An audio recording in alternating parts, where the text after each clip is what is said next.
तो आज हम लोग सक्सेसिव डिफरेंशिएशन के बारे में समझेंगे। सक्सेसिव डिफरेंशिएशन को समझने से पहले हम लोग को कुछ टॉपिक्स पता होना चाहिए।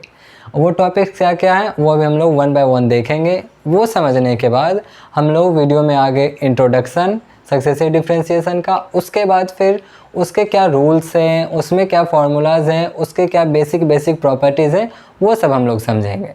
तो सबसे पहले हम लोग देखेंगे कि क्या क्या हम लोग को पहले से आना चाहिए। जैसे कि फंक्शन एंड ग्राफ्स, फंक्शन का बेसिक नॉलेज होना चाहिए हम लोग के पास और ग्राफ्स का नॉलेज होना चाहिए। डिफरेंशिएशन का रूल हम लोग को पता होना चाहिए, जैसे कि पावर रूल, प्रोडक्ट रूल क्या होता है, फिर कोसेंट रूल क्या होता है, फिर चेन रूल क्या होता है। अगर हम लोग को ये सब टॉपिक के बारे में पता है तब हम लोग अच्छे से इस सक्सेसिव डिफरेंशिएशन को समझ सकते हैं। तो अब हम लोग सक्सेसिव डिफरेंशिएशन के डेफिनेशन को समझेंगे कि एक्चुअल में अब सक्सेसिव डिफरेंशिएशन क्या है। तो हम लोग अपने हायर स्कूल्स में डिफरेंशिएशन के बेसिक रूल्स को समझ चुके थे कि कैसे किसी फंक्शन को हम लोग डिफरेंशिएट करेंगे। अगर कोई फंक्शन दिया हुआ हो, जैसे एक्स क्यू दिया है, तो उसको हम लोग फर्स्ट टाइम डेरिवेशन निकालते हैं तो 3x² होता है।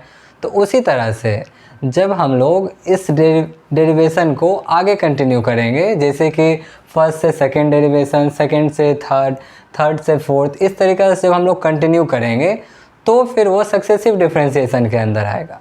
तो जैसे कि हम लोग सपोज करते हैं कि हम लोग के पास फंक्शन है y=fx। तो पहले हम लोग इसको फर्स्ट टाइम डेरिवेशन निकालेंगे, डिफरेंशिएशन करेंगे, तो ये होगा dy/dx f'(x). ये हम लोग पहले से जानते आए हैं, 11th-12th में इस चीज़ के बारे में हम लोग पढ़ते आए हैं, यूज्ड टू हैं। लेकिन फिर हम लोग इसके सेकेंड डेरिवेशन में एंटर किए थे कि इसका सेकेंड डिफरेंशिएशन क्या होता है कि d² y/dx² f'(x).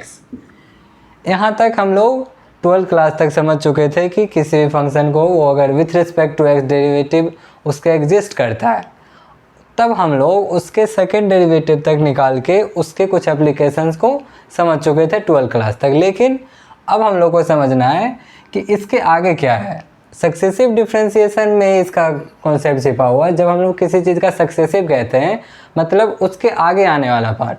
हम लोग 1 तक निकाले तो फिर 1 से 2 पे गए, 2 का निकाले 2 से 3 पे जाएंगे, फिर 3 के बाद 4 पे। जब तक वो चीज़ डिफरेंशिएट होते रहेगा तब तक हम लोग उस चीज़ को कंटिन्यू करते रहेंगे और उसी कंटिन्यूशन को हम लोग सक्सेसिव डिफरेंशिएशन कहते हैं और इसको एन टर्म तक लेके जाते हैं। तो फिर ये कहलाता है सक्सेसिव डिफरेंशिएशन।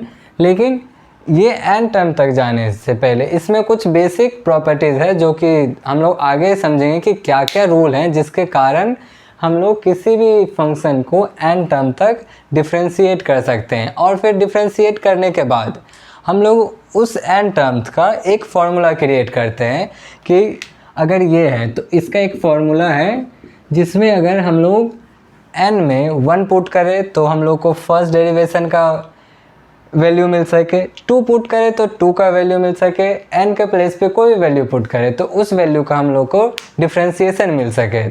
तो उस पूरे होल टर्म को हम लोग सक्सेसिव डिफरेंशिएशन में पढ़ते हैं। फिर आगे हम लोग इसमें और डीपली समझेंगे कि क्या कैसे इसमें रूल्स हैं, क्या प्रॉपर्टीज़ हैं, क्या कंडीशंस हैं। तो ये सब समझने के लिए हम लोग को पहले ये बेसिक चीज़ क्लियर होना चाहिए था। और अब हम लोग आगे बढ़ेंगे इसके नेक्स्ट टॉपिक पे, इसमें और क्या इंट्रोडक्शन के बाद।